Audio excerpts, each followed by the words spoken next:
So what we're going to do is put on the table a new modification. We do need to use a scientific systematic approach, but that modified new version I'm going to call scientific inquiry. And it's the idea that we not only have to go through a systematic process, but it's a process that loops back on itself infinitely.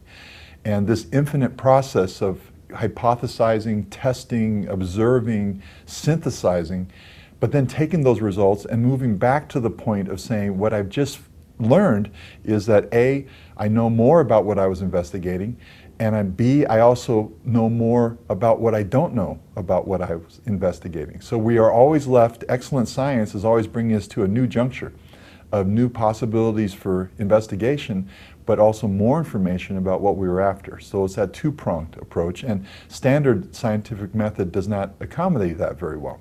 So let me give you some examples. Scientific method is generally taught in what I call the cookbook approach. You could buy this infinite wisdom cookbook, right? So you could have a very precise process that was laid out and understood by all scientists. And really the goal of a scientist was to simply and easily and systematically walk through that process from beginning to end and get some kind of scientific result that you could defend, that you could publish, that you could have into the, inserted into the lexicon of society and science, and then you'd be successful. A good example is Yellowstone, where for many decades, centuries, people thought that Yellowstone and other places where water was really hot, heated by a volcano coming to the surface, they thought those waters were sterile and nothing lived in them. So scientific method applied to a place like Yellowstone would say the hypothesis is that life does live there. And you collect samples, you do experiments, and you end up with proving that life is there. Scientific method as it's taught, it's a little deceiving because it makes you think that, well, the end game would be you've proven that life is there and you stop. The reality is that by continuing forward, by taking that idea that life lives in extreme environments and then asking the next question. And that's what we're defining in this case as scientific inquiry. It's going back with the results, both positive and negative results. You know, good science oftentimes yields information that isn't what you were looking for. And it yields information that has nothing to do with your original hypothesis. But that information is very valuable.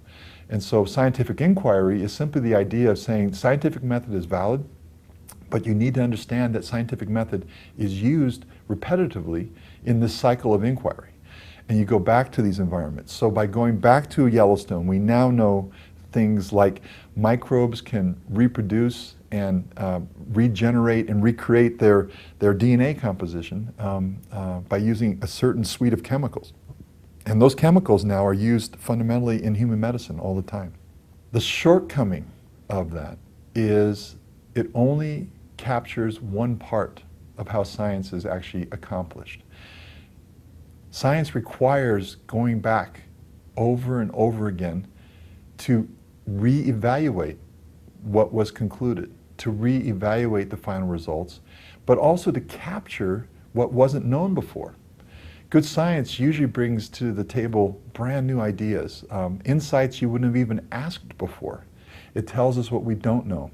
It lets us explore things in a way rigorously and thoughtfully that identifies for us, well, we thought we knew how something worked, but now we see that that one thing has 4 or 5 different manifestations that come off of it.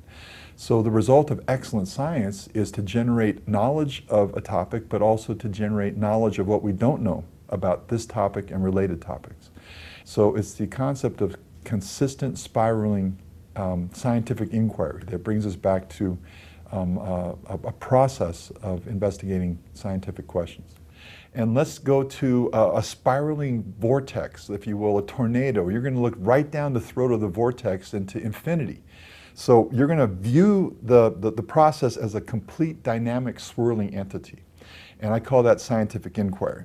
So let's just think a little bit about how that might play out. So number one is that I'll use the word initiation. So originally you have an idea. Remember the thought of analogy identifies anomaly. In other words, we use our experiential past to compare to what we see at the present. And if what we see doesn't fit with what we know from the past, then it becomes anomalous, it becomes different, it becomes weird, and it becomes of value to study.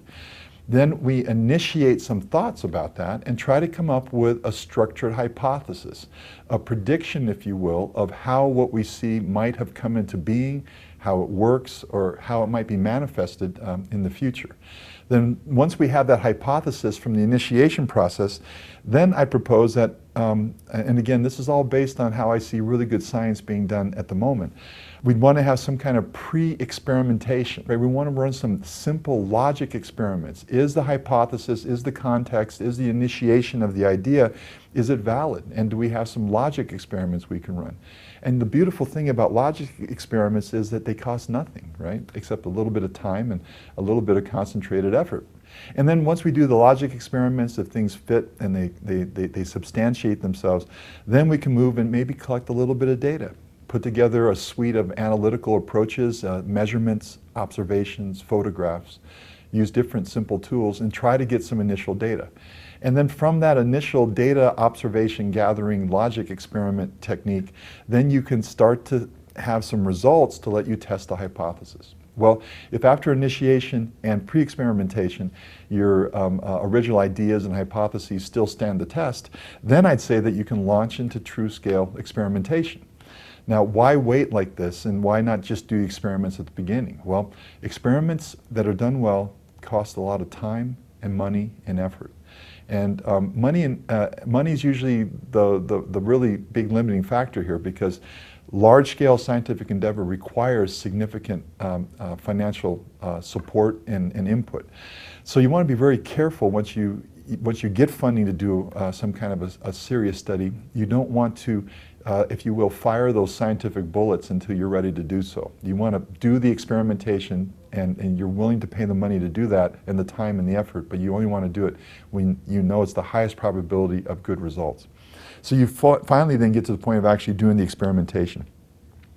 Then you move to another really important stage. I call that post-experimentation. The idea that once you get the full data sets together, you can synthesize them and make some hypotheses based on the initial data. You do modeling, which means that you combine the data either logically or in computers, and you make interpretations and then predictions of what the results will mean, and then you substantiate and test directly the original hypothesis. Now, that stage of synthesis should never wait until after the experiment is over. Actually, it always needs to begin at some moderate level during the experimentation, so that you can always have a cross-check as you're running through the experiments to see if the data sets are coherent, if they're legitimate, if they're reproducible, and if they are actually getting to a point of answering the question. And then this is the riding the giant tornado. It's I call it reiterate and reinitiate. And that's where you take the results of your work to that point and you go back to the very beginning. And you courageously, with vision and courage, look at the idea that you need to get back to the very beginning of your process. And are the results of your work, A, fulfilling and testing adequately your hypothesis, and B, what are the other avenues and other uncertainties and other unknowns that the result of this process has given you?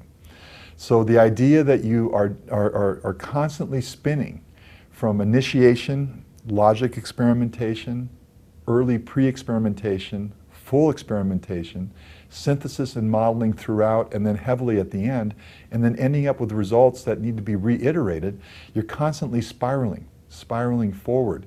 You are tightening the circle of the spiral, but you're still moving towards an infinite truth that's in the middle of your process.